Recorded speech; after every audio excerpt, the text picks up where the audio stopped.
Hello everyone, स्वागत है आप सभी का। आज की इस वीडियो में हम देखेंगे 1784 का पिट्स इंडिया एक्ट।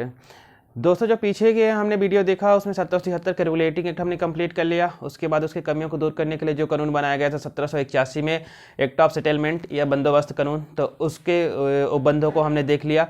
जो हमारा संविधान के ऐतिहासिक पृष्ठभूमि का जो वीडियो श्रृंखला चल रहा है उसमें यह पार्ट 3 वीडियो है 1784 का पिट्स इंडिया एक्ट। तो आइए आज हम देखते हैं 1784 का जो पिट्स इंडिया एक्ट है उसके प्रमुख बातें, उपबंध या उसके महत्व, विशेषताओं के बारे में। दोस्तों, जो 1784 का पिट्स इंडिया एक्ट बनकर तैयार हुआ उसकी जो प्रमुख कुछ बातें थी, तो उसकी प्रमुख बात यह है कि इस कानून के बाद जो कंपनी के राजनीतिक कार्य थे और जो कंपनी के वाणिज्यिक कार्य थे, तो जो कंपनी के राजनीतिक और वाणिज्यिक कार्य थे उनको इस कानून के द्वारा पृथक पृथक कर दिया गया। जो इसकी दूसरी प्रमुख विशेषताएं हैं, तो दूसरी प्रमुख विशेषता या उपबंध ये कह सकते हैं कि जो निदेशक मंडल था वो कंपनी के जो व्यापारिक कार्य थे, जो निदेशक मंडल था जो कंपनी के व्यापारिक मामले थे उसके अधीक्षण की अनुमति उसे प्राप्त हो गई। लेकिन जो कंपनी के राजनीतिक मामले थे, तो राजनीतिक मामलों के लिए एक नए निकाय का गठन किया गया, नियंत्रण मंडल या बोर्ड ऑफ कंट्रोल कह सकते हैं। तो जो राजनीतिक मामलों के लिए नियंत्रण मंडल का गठन किया गया। इस प्रकार देखते हैं कि इस कानून के द्वारा द्वैध शासन का आरंभ हो जाता है, या द्वैध शासन की जो शुरुआत है वो इस कानून के द्वारा हो जाता है। निदेशक मंडल को व्यापारिक मामलों के लिए और नियंत्रण मंडल को राजनीतिक मामलों के लिए। तो इसके जो पहला उपबंध है वो आपने देखा, दूसरा उपबंध देखा। जो तीसरा इसके प्रमुख उपबंध है, तो तीसरी बात यह है कि जो ये नियंत्रण मंडल है,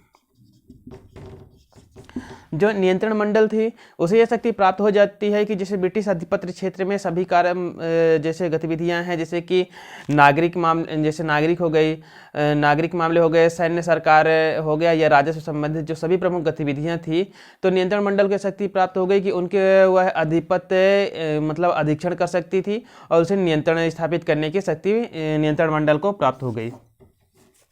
तो ये इसके तीन ही जो 1784 का पिट्स इंडिया एक्ट है उसमें तीन प्रमुख उसकी विशेषताएं हैं। जो तीनों विशेषताएं आपने देखा। दोस्तों, देखते हैं कि जो 1784 का जो पिट्स इंडिया एक्ट है इसके क्या प्रमुख महत्व हैं।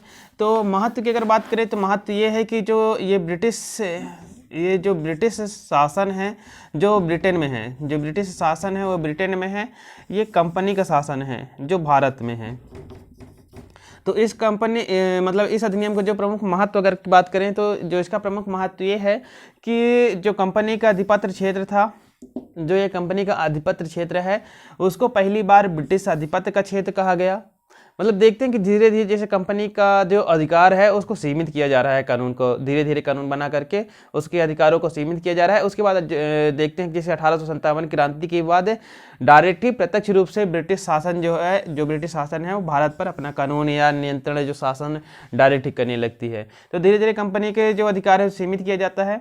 तो इस अधिनियम का जो महत्व की अगर बात करें तो पहली बार जो ब्रिटिश भारत में जो कंपनी के अधिपत्य क्षेत्र थे उसे पहली बार ब्रिटिश शासन का अधिपत्य क्षेत्र कहा गया। यह इसकी प्रमुख महत्व है। अगर दूसरी महत्व की बात करें, दूसरा महत्व यह है कि जो कंपनी यहाँ पर कार्य करती है या फिर उसके जो भी प्रशासन है या जो कुछ भी कार्य प्रशासन जो कुछ भी है उस पर ब्रिटिश शासन को पूर्ण नियंत्रण प्राप्त हो गया इस कानून के द्वारा।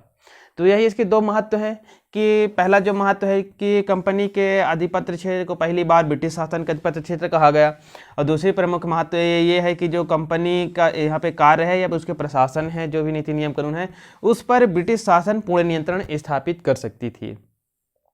तो जो 1784 का पिट्स इंडिया एक्ट है तो इसके हमने प्रमुख विशेषताओं को देखा कि कंपनी के राजनीतिक कार्यों को और वाणिज्यिक कार्यों को पृथक पृथक कर दिया गया इस कानून के द्वारा।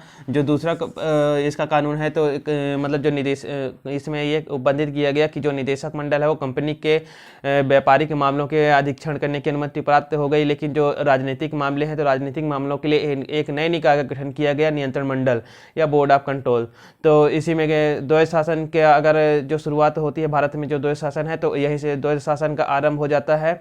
और जो तीसरी उसकी विशेषता थी, तीसरी विशेषता ये है कि जो नियंत्रण मंडल है उसे यह शक्ति प्राप्त होती है कि वो ब्रिटिश आधिपत्य भारत पर सभी जैसे नागरिक के मामले हो गए, राजस्व हो गया या सैन्य सरकार से संबंधित जो भी गतिविधियां हैं उन पर अधीक्षण या नियंत्रण की शक्ति उसे प्राप्त हो जाती है नियंत्रण मंडल को। और जो महत्व तो आपने देख लिया कि इसका महत्व क्या था कि जैसे ब्रिटिश भारत है वो कंपनी के आधिपत्य क्षेत्र पर को पहली बार ब्रिटिश आधिपत्य का क्षेत्र कहा गया। और जो भारत में जो कंपनी थी, तो जो कंपनी के कार्य और जो प्रशासन थे उस पर ब्रिटिश शासन पूर्ण नियंत्रण स्थापित कर सकती थी। इस प्रकार देखते हैं कि धीरे धीरे कंपनी का जो अधिकार है उसे सीमित किया जा रहा है। दोस्तों अगले वीडियो में हम देखेंगे 1793 का जो चार्टर एक्ट है उसे हम देखेंगे, और उसी वीडियो में हम देखेंगे जो लॉर्ड कॉर्नवालिस मांग करता है 1786 में, तो उसके जो 2 प्रमुख मांगे रहती हैं उसे भी हम देखेंगे। तो आप हम मेरे वीडियो से जरूर जुड़े रहिए और हो सके तो चैनल को सब्सक्राइब कर लीजिए, क्योंकि ये आप सभी के लिए महत्वपूर्ण जानकारियाँ हैं जो सभी कंपटीशन एग्जाम में आपके लिए फ़ायदेमंद होगी। ये जो जैसे जानकारियाँ जो है तो पीएससी में भी काम आ सकती है, यूपीएससी में भी काम आ सकती है, वनडे एग्जाम में भी आ सकती है, और वैसे भी जानकारी में वृद्धि के लिए ये वीडियो आपके लिए फ़ायदेमंद होगी। तो दोस्तों आप मेरे चैनल को सब्सक्राइब कर लीजिए, वीडियो ज़रूर देखिए और अपना सहयोग प्रदान करिए, और पीछे का वीडियो ज़रूर देखें, तभी आगे का समझ में आएगा। धन्यवाद, मिलते हैं अपने नेक्स्ट वीडियो में।